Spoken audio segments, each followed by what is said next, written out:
not only is it being recorded, but someone could actually listen to it, right? Yeah, I think that's the thing that surprises people, is that one of the reasons that they record it is to improve their systems. And part of the way they do it is they have a human listen and basically grade the computer on how well it's doing. And that surprises people. And it also feels like, did I agree to this? It's sort of an invasion feeling, right? A lot of people feel invaded. They said, I understand that this device, this thermostat, this, whatever is listening to me, but it's a machine, I don't care. But if they know that a person is listening, that takes it to a different level. And so what are they listening for? So they're trying to improve the technology, or at least this is what the companies tell us. These voice assistants are supposed to understand your voice and act on it. And in order for them to check to make sure they're properly understanding the voice, they need to listen, and a human can say, oh no, that's not what she said. So that's in theory what's going on.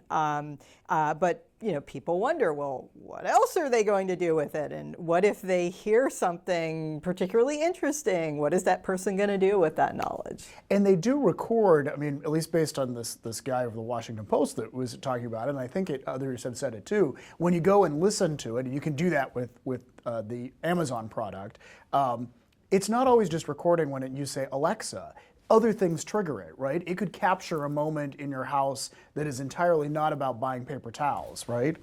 Yeah, so I mean, it's supposed to be triggered by when you say the key word, but sometimes it gets triggered by something that somehow sounded similar. And yeah, you never know when it might actually get triggered. And in rare instances, I know we've reported on this on the news, people's recordings have been subpoenaed. Like there was a murder case, I think. Yes, there have been murder cases and other types of court cases where those recordings have been subpoenaed, and so they could come back to haunt you or to save you, depending on which side you're on.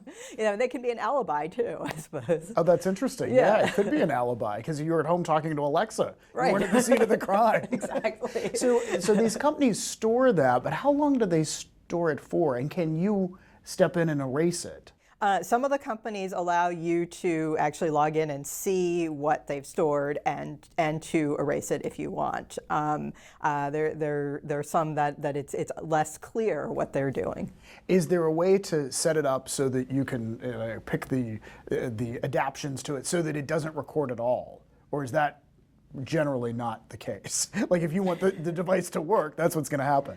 I think there's some that have that option and some do not. Okay. You personally, you said you don't have one at your house right now.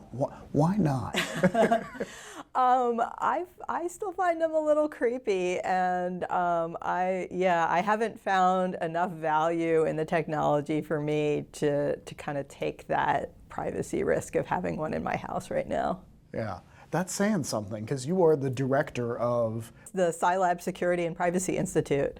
Yeah, so you know this better than most, and you've chosen not to have one. Yeah, I've chosen not to right now. I suspect someday I'll probably give in, but I know a lot of other people who work in this area that do have them, but I think you have to understand that there are some risks. Let's talk about this, like, is your cell phone listening, and the different ways. Like the shoe conversation, I think, is a great example to tell this. So you're talking about something where you're talking about, I need to go buy a pair of shoes, I need a pair of dress shoes or something, and then all of a sudden in your feed, you start seeing ads pop up different places for dress shoes, and you wonder, how does it know? How does it know? Yeah. I think we've all experienced that sort of thing, and there's, the bottom line is we don't really know how it knows. There are many possible explanations. I think people often jump to the conclusion that their phone was listening to them. I think for the most part that's probably not what happened, but you never know. I'm not going to say it's impossible, but most of the companies say that that's not what's going on. It may be that you actually did a search for shoes, and you might have forgotten you've done it. That's actually the most likely explanation, is that you did actually do a search for shoes. Other possible explanations, you actually went into a physical shoe store and it was tracking your location. And so it said, aha, they went into a shoe store, probably want shoes. It's also possible that you were hanging out with people discussing shoes and they started doing searches for shoes. So it knew you were with someone else who was searching for shoes, and then it thought, oh, maybe she's interested in shoes too. That's a possibility. Like I said, we don't really know for sure what is happening, but that is certainly a possibility. And it's all because the two of you were in the same location, and that person searched for shoes. That is certainly possible to happen. Wow.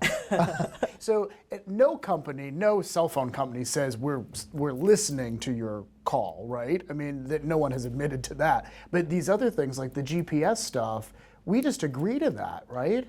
Well, so it also turns out that regulation is different for different types of organizations. So cell phone companies have restrictions on listening in on calls. There are laws against that sort of thing. So they're not allowed legally to listen in. For the most part, they're not allowed.